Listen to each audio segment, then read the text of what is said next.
Okay, so four feature start करते हैं। Four feature,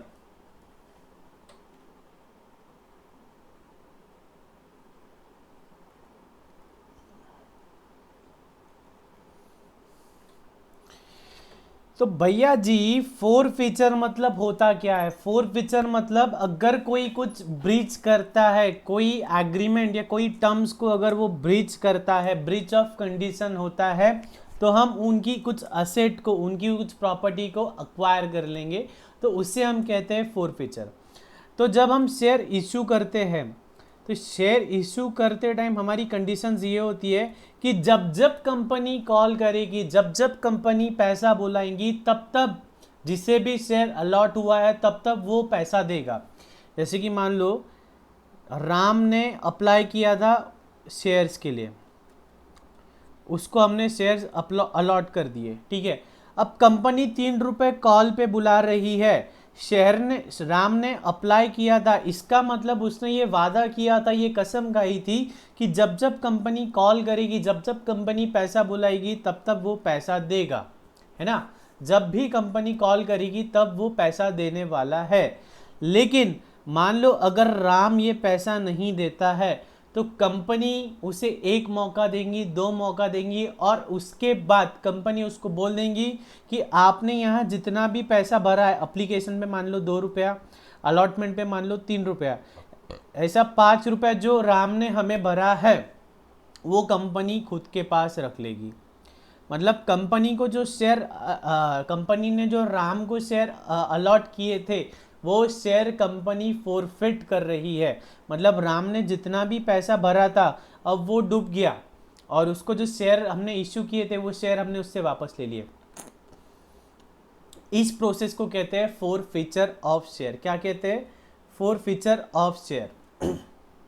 अब फोर फीचर ऑफ शेयर, तो इसमें कंपनी का फायदा क्या होता है? जितना पैसा मिल गया है, अप्लीकेशन पे कुछ पैसा मिला है, समझो अलॉटमेंट पे कुछ पैसा मिला है, तो वो पैसा कंपनी चाहे तो वापस कर सकती है, कंपनी चाहे तो खुद के पास रख सकती है। ऐसा कोई बाइंडिंग नहीं है कि कंपनी ने शेयर कैंसिल की, उसके शेयर फोरफिट की, तो कंपनी को पैसा लौटाना होगा, ऐसी कोई बाइंडिंग नहीं है। कंपनी की चॉइस है, अगर वो चाहती है कि वो पैसा नहीं लौटाना है तो वो नहीं लौटाएगी, ठीक है। तो फोर फीचर की एंट्री क्या होगी? हमने अप्लीकेशन किया तो कैपिटल अकाउंट क्रेडिट किया, अलॉटमेंट किया तो कैपिटल अकाउंट क्रेडिट किया, फर्स्ट कॉल किया तो कैपिटल अकाउंट क्रेडिट किया, तो अभी तक जितना भी कैपिटल अकाउंट को क्रेडिट हुआ है वो डेबिट कर दो। कैपिटल उतना शेयर रिवर्स करना है ना, तो जितना शेयर कैपिटल को क्रेडिट किया उतना शेयर कैपिटल को डेबिट कर लो, जितना फोरफिट करना है उसका। तो शेयर कैपिटल अकाउंट डेबिट क्या आएगा? शेयर कैपिटल अकाउंट डेबिट, ठीक है। अब जैसे कि हमें अगर अलॉटमेंट पे पैसा नहीं मिला है, तो share allotment account due but not received, ठीक है। अगर फर्स्ट कॉल पे पैसा नहीं मिला है, तो जितना पैसा नहीं मिला है call due but not paid, या फाइनल कॉल पे पैसा नहीं मिला है तो call due but not paid, ठीक है। ये तो हो गया जो ड्यू था लेकिन मिला नहीं। लेकिन ऐसा कुछ पैसा है जो हमें मिल गया है, जैसे कि अप्लीकेशन पे हमें मान लो पैसा मिला होगा, या अगर हमें अलॉटमेंट पे पैसा मिला होगा, तो वो भी तो हमने शेयर कैपिटल को क्रेडिट किया था, लेकिन यहाँ तो जितना भी मिला है उतना हमने पूरा डेबिट कर दिया। तो टू फोरफिटेड शेयर्स, तो सीधी सीधी बात है भैया, 100 बात की एक बात, फोरफिटेड शेयर अकाउंट में क्या आएगा? जितना पैसा मिल गया है, जो पैसा मिल गया है वो अमाउंट से हमारा फोरफिटेड शेयर अकाउंट क्रेडिट होगा। जितना पैसा मिल गया है, जितना हमने फोरफिट किया है, जितना हमारा बल्ले बल्ले हुआ है, उतने अमाउंट से फोरफिटेड शेयर अकाउंट क्रेडिट हो जाएगा। सिंपल है, यस। ठीक है। और कई बार क्या होता है, जैसे कि फर्स्ट कॉल किया पैसा नहीं आया तो हमने कॉल इन अरियर में ट्रांसफर कर दिया, फाइनल कॉल किया पैसा नहीं आया तो कॉल इन अरियर में ट्रांसफर कर दिया। तो हम क्या करेंगे? शेयर कैपिटल अकाउंट डेबिट, जो यहाँ किया वही एंट्री फिर से शेयर कैपिटल अकाउंट डेबिट। और यहाँ क्या किया हमने? इंडिविजुअली क्रेडिट किया है, लेकिन हमने क्या किया? इन इंडिविजुअल को हमने अरियर अकाउंट में ट्रांसफर कर दिया था। ये जो इंडिविजुअल्स हैं इनको हमने अरियर अकाउंट्स में ट्रांसफर कर दिया था। तो यहाँ पे ये इंडिविजुअल अकाउंट्स को क्रेडिट न करते हुए to calls in arrears account होगा। और टू फोरफिटेड शेयर, जितना पैसा मिला है, अमाउंट रिसीव्ड जितना हुआ है, तो to forfeited shares account. A Limited forfeited 30,000 equity shares of ₹10 fully paid up held by Mr. X for non-payment of final call at the rate ₹4. ठीक है, he paid ₹2 on application and ₹4 on allotment. देखो 10 रुपए का share था, 2 रुपए application पे मिलने वाले थे, मिल गए, 4 रुपए अलॉटमेंट पे मिलने वाले थे, मिल गए। अब 4 रुपए हमें कॉल पे मिलने वाले थे, ये नहीं मिले, तो हमने क्या किया है, फोरफिट कर लिया है। तो हमें जब अप्लीकेशन हुआ तो हमारा जो शेयर कैपिटल है वो कितने से क्रेडिट हुआ होगा, अप्लीकेशन का 2 रुपये क्रेडिट हो गया होगा, 4 रुपये अलॉटमेंट का क्रेडिट हो गया होगा, 2 और 4 6, प्लस ये 4 रुपये अलॉटमेंट का भी हमने क्या किया होगा, क्रेडिट किया होगा। तो ये सब अब रिवर्स करेंगे, कैसे, to share capital account debit, कितना, 30,000 शेयर दे, कितने के, 10 रुपये के, जितना हमने क्रेडिट कर दिया, अप्लीकेशन का क्रेडिट किया होगा, अलॉटमेंट का क्रेडिट किया होगा, कॉल का अपन ने कॉल किया, कॉल का पैसा अपन ने कॉल किया तो वो भी क्रेडिट कर दिया होगा। तो 3 लाख रुपए हमने शेयर कैपिटल को क्रेडिट किया था तो उसको अब रिवर्स करके डेबिट कर दे रहे, ठीक है। अब पैसा मिला कितना नहीं है हमको, ये 4 रुपया नहीं मिला है, किसके पेटे नहीं मिला है, किसके अगेंस्ट नहीं मिला है, कॉल के अगेंस्ट नहीं मिला है। तो 2 equity share final call account, कितना, 4 रुपया, ठीक है। और पैसा मिल कितना गया है, 2 + 4 6 रुपया मिल गया है। तो ये 6 रुपये क्या हो गए हमारे, फोरफिट कर लिए, हमने पच्चम कर लिए, डाइजेस्ट कर लिए। तो 2 फोरफिटेड शेयर्स अकाउंट 6 रुपये है। सिंपल, मज़ा आ रहा है, ठीक है। ये था फोरफीचर ऑफ शेयर। मान लो अगर शेयर हमने प्रीमियम पे इशू किया है, अगर मान लो हमने शेयर प्रीमियम पे इशू किया है, तो क्या प्रीमियम भी हम फोरफिट कर लेंगे, यस, प्रीमियम भी हम पच्चम कर लेंगे। अब 2 बातें, अगर हमें प्रीमियम मिल गया है, अगर हमें प्रीमियम मिल गया है, देखो जब प्रीमियम मिलता है तो हम क्या करते हैं, सिक्योरिटीज प्रीमियम अकाउंट को क्रेडिट करते हैं, है ना। जब पैसा मिलता है हम शेयर कैपिटल को क्रेडिट करते हैं और सिक्योरिटीज प्रीमियम को क्रेडिट करते हैं। अब मान लो पैसा हम शेयर फोरफिट कर रहे हैं, तो शेयर कैपिटल को जितना क्रेडिट किया था उतना हम डेबिट कर देंगे, ठीक है, जितना क्रेडिट किया था उतना डेबिट कर देंगे। लेकिन जो सिक्योरिटीज प्रीमियम मिल गया है, जो हमने सिक्योरिटीज प्रीमियम को क्रेडिट किया था, वो हम रिवर्स नहीं करेंगे अगर हमें प्रीमियम मिला है तो। अगर प्रीमियम हमें मिला है तो वो हम रिवर्स नहीं करेंगे। जैसे कि मान लो अप्लीकेशन के टाइम पे ही हमने प्रीमियम बुला लिया है, तो अप्लीकेशन के टाइम पे ही हमने सिक्योरिटीज प्रीमियम को क्रेडिट कर दिया था और बैंक अकाउंट डेबिट कर दिया था, है ना। तो ये वाला केस हो गया वो, ठीक है। जब हमें सिक्योरिटीज प्रीमियम, जो प्रीमियम है वो मिल गया है, तो प्रीमियम को रिवर्स नहीं करना है। लेकिन मान लो अगर हमें प्रीमियम मिला नहीं है, मान लो हम कॉल के टाइम पे प्रीमियम बुलाने वाले थे, तो हम क्या करते, कॉल ड्यू करते हैं, उसमें से कुछ पैसा, जो जैसे कि 7 रुपये का कॉल ड्यू है, 7 रुपये में से 5 रुपये शेयर कैपिटल लगे हैं, तो 2 शेयर कैपिटल करते हैं और 2 रुपये 2 सिक्योरिटीज प्रीमियम करते हैं, ठीक है। अब हमें ये कॉल मिला नहीं है, हमने प्रीमियम बुलाया है, कॉल बुलाया है, लेकिन अभी तक मिला नहीं है, तो फिर हम क्या करेंगे, सिक्योरिटीज प्रीमियम को भी रिवर्स करेंगे, ठीक है। अगर प्रीमियम मिल गया है तो सिक्योरिटीज प्रीमियम अकाउंट को रिवर्स नहीं करेंगे, पच्चम, जितना मिला उतना पच्चम करने का है बस, ठीक है। जो जो मिलते जाता है वो डाइजेस्ट करते जाने का है। इलस्ट्रेशन नंबर 12,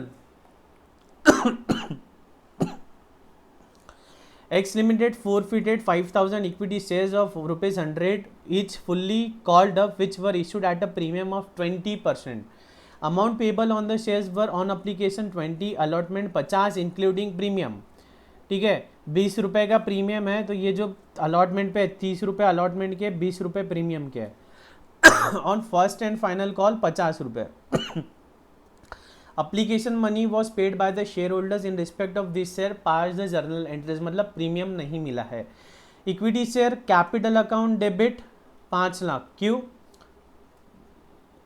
जितना हमने क्रेडिट कर दिया था पूरा ही क्रेडिट कर दिया था, कॉल तक आ गए, अप्लीकेशन जब मिला तब अप्लीकेशन का पैसा कैपिटल में डाला, अलॉटमेंट जब ड्यू किया तो अलॉटमेंट का पैसा कैपिटल में डाला, जब हमने पैसा कॉल किया तो कॉल का पैसा हमने कैपिटल में डाला, तो पूरा ही पैसा हमने कैपिटल में डाल दिया था, ठीक है। अब सिक्योरिटीज प्रीमियम कहाँ आने वाला था, कॉल पे आने वाला था, और आया है क्या, नहीं आया है, तो हम आया है क्या, नहीं आया है, तो हम क्या करेंगे, सिक्योरिटीज प्रीमियम रिवर्स कर देंगे, सिक्योरिटीज प्रीमियम अकाउंट डेबिट, कितना, 1 लाख रुपया। और अलॉटमेंट पे जितना किया था वो रिवर्स, फाइनल कॉल पे जो नहीं आया वो रिवर्स, ठीक है। जितना आया है हमें क्या आया है, हमें सिर्फ और सिर्फ एप्लीकेशन पे पैसा मिला है, तो टू फॉरफिटेड शेयर, सिर्फ एप्लीकेशन का पैसा रिवर्स करना है, एप्लीकेशन का पैसा फॉरफिट हो रहा है, ठीक है। सिंपल कंसेप्ट है, यस। अब इसके बाद देखेंगे री इशू ऑफ फॉरफिटेड शेयर्स, मतलब हमने जो शेयर्स फॉरफिट कर लिए हैं क्या हम उसे फिर से इशू कर सकते हैं? यस, ऑब्वियसली इशू कर सकते हैं। 10 रुपए का शेयर था, हमें 6 रुपए मिल गए थे, 4 रुपए अभी तक नहीं मिल रहे थे, तो हमने क्या किया, इसको फॉरफिट कर लिया, मतलब 6 रुपए हमने पच्चम कर लिए। अब हम चाहे तो अब इसने री इशू कर सकते हैं। अब री इशू हम कितने में कर सकते हैं, हम चाहे तो ये 4 रुपए में भी कर सकते हैं या 10 रुपए में भी कर सकते हैं, 4 रुपए में भी कर सकते हैं, 10 रुपए में भी कर सकते हैं, लेकिन 4 रुपए से कम में नहीं कर सकते। क्यों? हमें पहले आए 6 और अभी अगर हम कर रहे हैं 3 तो क्या हो गया, 9 रुपए, मतलब डिस्काउंट पे इशू हो जाएगा, ऐसा नहीं कर सकते। हमें जितना पहले मिल गया प्लस जितना मिलने वाला है, इन दोनों के बीच में कितने पे भी हम इशू कर सकते हैं, री इशू ऑफ शेयर। क्या होता है री इशू ऑफ शेयर? मान लो हमने 10 रुपए पे ही इशू कर दिया है, तो 6 रुपए जो हमने पच्चम किए थे ये क्या हो जाएगा, हमारा गेन हो जाएगा। 6 रुपए जो हमने पच्चम कर लिए थे, हमने फॉरफिट कर लिए थे, वो क्या हो जाएगा, हमारा गेन हो जाएगा। तो बैंक अकाउंट डेबिट कितना हमें मिल रहा है जब हम री इशू कर रहे हैं मान लो हम 4 पे री इशू कर रहे हैं, तो बैंक अकाउंट डेबिट 4 रुपए। पहले कितने फॉरफिट किए थे, हमको 6 रुपए पहले मिल गए थे, तो फॉरफिटेड शेयर अकाउंट डेबिट 6 रुपए। और कैपिटल कितना जाना चाहिए, कैपिटल में जाना चाहिए 10 रुपए, कैपिटल में जाना चाहिए 10 रुपए। मान लो हमने री इशू किया है 5 रुपए पे, तो बैंक अकाउंट डेबिट 5 रुपए हो गए, ठीक है। फॉरफिटेड शेयर अकाउंट डेबिट कितना हो गया, 6 रुपए। शेयर कैपिटल को क्रेडिट कितना करेंगे, जितना फेस वैल्यू है उतना ही, तो to share capital account credit 10 रुपए। अब 1 रुपए जो ज़्यादा बचा है वो कहाँ जाएगा, हमारा 1 रुपए जाएगा टू कैपिटल रिजर्व। प्रॉफिट हो गया ना, profit on reissue, profit on reissue वो कहाँ चल जाएगा, हमारा कैपिटल में चल जाएगा, कैपिटल रिजर्व में।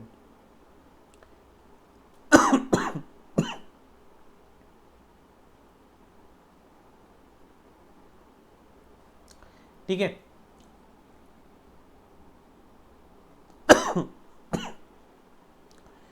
अब देखते हैं illustration number 14। Mister long who was the holder of 2000 share. आपको कोई भी डिफिकल्टी आ रही तो आपको इस नंबर पे व्हाट्सएप करना है, ठीक है, इस नंबर पे आपको व्हाट्सएप करना है। और डिफिकल्टी नहीं आ रही है तो भी आप व्हाट्सएप करिए ताकि हम आपके टच में रहे। Mr. Long was the holder of 2000 preference shares of ₹100 each on which 75 per share has been called up. Could not pay his dues on allotment and first call each. Allotment और first call पे 25-25 रुपये नहीं दे पाया वो। The directors forfeited the above shares on reissue and reissued 1500 shares at the rate of 65। कितना, 65 के rate पे। चलो इसको देखते हैं क्या है।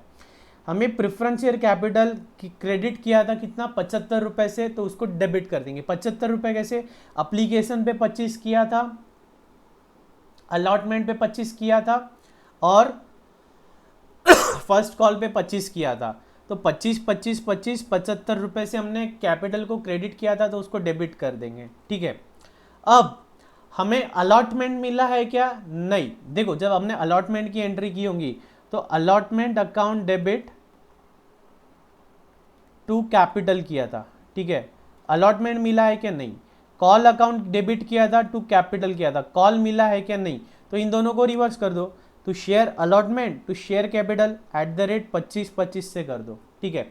अब अप्लीकेशन के टाइम पे हमने कितना किया था, 25 रुपये किया था। अप्लीकेशन के टाइम पे 25 रुपये हमें मिला था तो वो कहाँ जाएगा, फॉरफिटेड शेयर अकाउंट्स में। अप्लीकेशन के टाइम पे जो 25 रुपया मिला था वो फॉरफिटेड शेयर्स की इसमें चल जाएगा। तो इस तरह से हमारी एंट्री टैली होगी, ठीक है। अब भैया जी हम इसको क्या कर रहे हैं, री इशू कर रहे हैं। 1500 शेयर्स को 65 के भाव में री इशू कर रहे हैं। कितने रेट में, 65। तो बैंक में कितना आ गया, 65 at the 1500 shares at the rate of 65, इतना आ गया। लेकिन कैपिटल में कितना जाना चाहिए, 1500 इंटू 1500 इंटू 75 जाना चाहिए। तो 1500 इंटू 75 आ गया है, ठीक है। अब जो दोनों का डिफरेंस है कितना, 10 रुपए का डिफरेंस है, 75 कैपिटल को क्रेडिट किया, एक्चुअल में मिला 65 है। मतलब जो 10 रुपए ये हम कहाँ से देंगे, यहाँ जो हमने पच्चम किया था ना, पच्चम कितना किया था हमने, 25 रुपये पच्चम किया था, उसमें से 10 रुपए यहाँ सेटल कर लेंगे। तो फोरफिटेड शेयर्स अकाउंट डेबिट। ठीक है, आया समझ में, सिंपल है एकदम। यस, काफ़ी सिंपल टॉपिक है, बेसिक एंट्रीज आपको समझ की, बेसिक लॉजिक अगर आपको समझ गया है तो ये आपके लिए बहुत स्कोरिंग टॉपिक है, 10 से 12 मार्क्स का वेटेज है इस टॉपिक का। ओके, अब इसके बाद एक 15 मिनट में हम देख लेंगे डिबेंचर्स क्या होते हैं, डिबेंचर्स का डिटेल में हम अंडरस्टैंडिंग कर लेंगे। ठीक है, हम इश्यू ऑफ डिबेंचर्स नहीं देखने वाले हैं, आई रिपीट, हम इश्यू ऑफ डिबेंचर्स नहीं देखने वाले हैं, क्योंकि अगर हमें इश्यू ऑफ शेयर्स हमने देख लिया है तो issue of debentures copy paste है। तो हम इसके बाद सिर्फ 10 मिनट में डिबेंचर क्या होता है और क्या क्या इंस्ट्रूमेंट है, उसके फीचर्स क्या है, वो सब देखेंगे। उसके बाद हमारा आज का मैराथन कंप्लीट हो जाएगा, मतलब कंपनी अकाउंट्स कंप्लीट हो जाएगा। इश्यू ऑफ डिबेंचर्स हम मैराथन में नहीं देख रहे, क्योंकि issue of debentures same copy paste है इश्यू ऑफ शेयर कैपिटल की तरह। Okay, so take care.